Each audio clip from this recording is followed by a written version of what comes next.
Friends, మీలో ఎవరైనా వెంకటాపురం నుండి శ్రీశైలం పాదయాత్ర చేశారా? అదేవిధంగా ఈ సంవత్సరం ఎవరైనా పాదయాత్ర చేయాలనుకుంటున్నారా? అయితే మీకు వెంకటాపురం నుండి శ్రీశైలంకు వెళ్లే దారిలో అంటే సుమారుగా వెంకటాపురం నుండి ఒక 7 నుండి 8 కిలోమీటర్లు నడిచిన తర్వాత దారి ప్రక్కన ఒక పెద్ద దర్గా కనిపిస్తుంది. అవునా ఫ్రెండ్స్? ఆల్రెడీ నడిచిన వాళ్ళైతే మీరు చూసే ఉంటారు కదా. నేనైతే మొదటిసారి చూసినప్పుడు చాలా ఆశ్చర్యపోయాను. ప్రముఖ శైవ క్షేత్రమైన శ్రీశైలానికి దక్షిణ ద్వార ప్రాంతమైన ఈ నడకదారిలో ఈ దర్గా ఎలా వచ్చిందా అని తరువాత దాని గురించిన ఇన్ఫర్మేషన్ కోసం వెతుకగా చివరికి దానికి సమాధానం 1830 జూన్ 15వ తారీఖున ఈ యాత్ర చేసినటువంటి ఏనుగుల వీరాస్వామి గారు తన కాశీ యాత్రలో భాగంగా ఆత్మకూరు నుండి శ్రీశైలం వెళ్లేటప్పుడు ఈ ప్రదేశంలో అంటే ఈ దర్గాకు దగ్గరలో ఫ్రెండ్స్ 1830లో అయితే దర్గా లేదు, కాకపోతే ఈ దర్గా దగ్గరే సిద్ధాపురం ఉంది కాబట్టి నేను ఈ దర్గా దగ్గర అని చెప్పాను. ఈ దర్గా దగ్గరలో సిద్ధాపురం అనే పన్ను వసూలు చేసే గ్రామం ఉండేది. కర్నూలు నవాబు తాను యాత్రికుల నుండి పన్ను వసూలు చేసే నిమిత్తం తన ఉద్యోగులను సిద్ధాపురంలో నియమించాడు.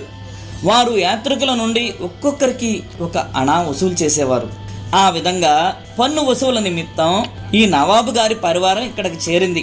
ఈ విషయాన్ని నేను ఏనుగుల వీరాస్వామి ద్వారా తెలుసుకున్న తర్వాత గాని నాకు వెంకటాపురం టు శ్రీశైలమైన దక్షిణ ద్వారం మధ్యలో దర్గా ఎందుకు ఉందో అర్థమైంది.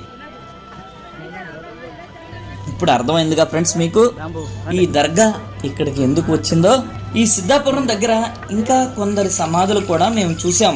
కానీ ఫ్రెండ్స్, ఇక్కడ మరీ విచిత్రం ఏంటంటే వెంకటాపురం నుండి శ్రీశైలం పాదయాత్ర చేసే కొంతమంది భక్తులు పనిలో పనిగా ఈ దర్గాకి కూడా మొక్కి వెళుతున్నారు. దర్గాల గురించి మా ఫ్రెండ్స్ ద్వారా కొంత ఇన్ఫర్మేషన్ నేను తెలుసుకున్నాను. వారి ద్వారా నేను హజరత్ అనే బిరుదు ఏ దర్గాకు ఉంటుందో నాకు చెప్పారు. మీకెవరికైనా తెలిస్తే కామెంట్ చేయండి. ప్రస్తుతం ఈ సిద్ధాపురం ఒక శిథిల నగరం. ఇక్కడ ఉన్న కొంతమంది చెంచుల సహాయంతో ఈ సిద్ధాపురం కోట లేదా సిద్ధాపురం ఊరు శిథిలాలను వెతికే ప్రయత్నం మేము చేశాము. చూసారా ఫ్రెండ్స్, ఈ సిద్ధాపురం కోటలో మేము కనుక్కున్న అవశేషాల దగ్గర దిగిన ఫోటో ఇది. ఈ సిద్ధాపురం కోటకు సంబంధించిన ఫుల్ వీడియోను ఈ వీక్ లోనే అంటే ఈ వీడియో తర్వాత అప్లోడ్ చేస్తాను. ఇంట్రెస్ట్ ఉన్న వాళ్ళు చూడవచ్చు.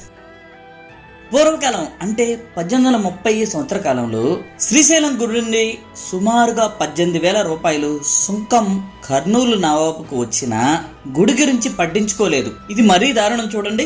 ఎవరైనా గుడికి మరమ్మతులు చేయించినట్లయితే ఖర్చుకు సమానంగా సుంకం తీసుకుంటాడట.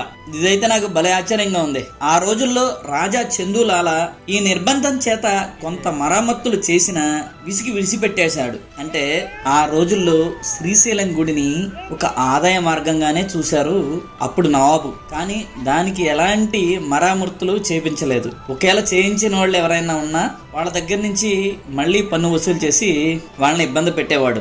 ఈ విషయం మనకు ఏనుగుల వీరాస్వామి గారి ద్వారా తెలిసింది. గుళ్ళో ఎక్కడ చూసినా అడవి మొలిచి పాములు పులులకు నిలయంగా మారింది. ఈ అడవిని కొట్టి చక్కగా చేసే దిక్కే లేదు. స్వామికి దేవికి ఎవరైనా ఆభరణాలు వస్త్రాలు సమర్పిస్తే దాని ఖరీదుకి సమానమైన ధనాన్ని పుచ్చుకోవటం మాత్రమే కాకుండా కొన్ని రోజుల తర్వాత ఆ వస్తువులే ఈ కర్నూలు నవాబు అపహరిస్తాడు. దీన్ని బట్టి తెలుసుకోవచ్చు ఫ్రెండ్స్, ఈ మన శ్రీశైలం గుడి ఎంత దారుణమైన పరిస్థితిలో ఎంత శిథిలావస్థలో ఉందో. శ్రీశైలం గుడికి సంబంధించి ఇంకెన్నో వింతలను విశేషాలను శ్రీశైలం పాదయాత్ర అనే వీడియోలో వివరించాను. ఆ వీడియో లింక్ను డిస్క్రిప్షన్లో ఇస్తాను. ఆ వీడియో చూసి పూర్వం శ్రీశైలానికి సంబంధించిన ఈ విషయాలన్నిటినీ తెలుసుకోండి. Thank you friends, thank you for watching. ఈ వీడియో మీకు నచ్చినట్లయితే లైక్ చేయండి, షేర్ చేయండి, సబ్స్క్రైబ్ చేయండి. మళ్ళీ మనం నెక్స్ట్ వీడియోలో కలుద్దాం. అంతవరకు సెలవు.